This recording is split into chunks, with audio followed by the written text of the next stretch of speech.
Hello friends, welcome to వాతావరణ అప్డేట్స్కి స్వాగతం. నైరుతి బంగాళాఖాతంలో అల్పపీడనం రాష్ట్రానికి తప్పిన ముప్పు, ఈ జిల్లాలో వర్షాలు, వీటికి సంబంధించిన వాతావరణ పరిస్థితులకు సంబంధించి వాతావరణ అప్డేట్స్ సంబంధించిన వివరాలన్నీ మీకు ఈ వీడియోలో సవివరంగా కూలంకుషంగా అందించడం అయితే జరుగుతుంది. ఎవరైతే వీడియో చూస్తున్నారో ప్రతి ఒక్కరు లైక్ కొట్టండి, కామెంట్ చేయండి, అందుకు కూడా షేర్ చేయడానికి ప్రయత్నించండి.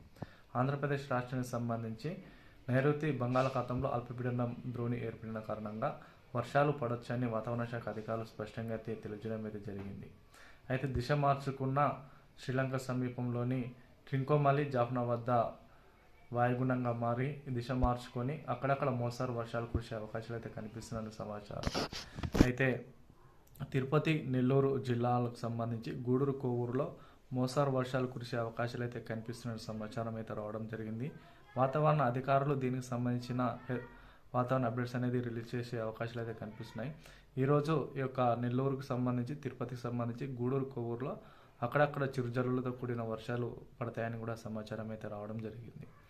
అయితే ఎక్కువ సంఖ్యలో మేఘావృతమై మేఘాలు దట్టమైగా కమ్ముకోవడం వలన దాదాపు వర్షాలు ఎక్కువ సంఖ్యలో పడే అవకాశం ఉన్నట్టు సమాచారంతో రావడంతో ప్రభుత్వం అయితే వాతావరణ శాఖ అధికారులు ఇప్పుడు ప్రస్తుతానికైతే ఈ యొక్క వర్షాలు అనేవి చిరుజల్లు కురిసే అవకాశాలు అయితే ఉన్నట్టు సమాచారం అయితే రావడంతో ఒక్కసారిగా రాష్ట్రానికి పెను ముప్పు తప్పిందని కూడా అందరూ కూడా సంతోషంతో ఉండడం అయితే జరిగింది. ఈ విధమైన వాతావరణ అప్డేట్స్ అనేవి ఎప్పటికప్పుడు వివరాలు మీకు అందించడం అయితే జరుగుతుంది. వీడియో నచ్చినట్లయితే లైక్ చేయండి, కామెంట్ చేయండి, అందుకు కూడా షేర్ చేయడానికి ప్రయత్నించండి. Thank you.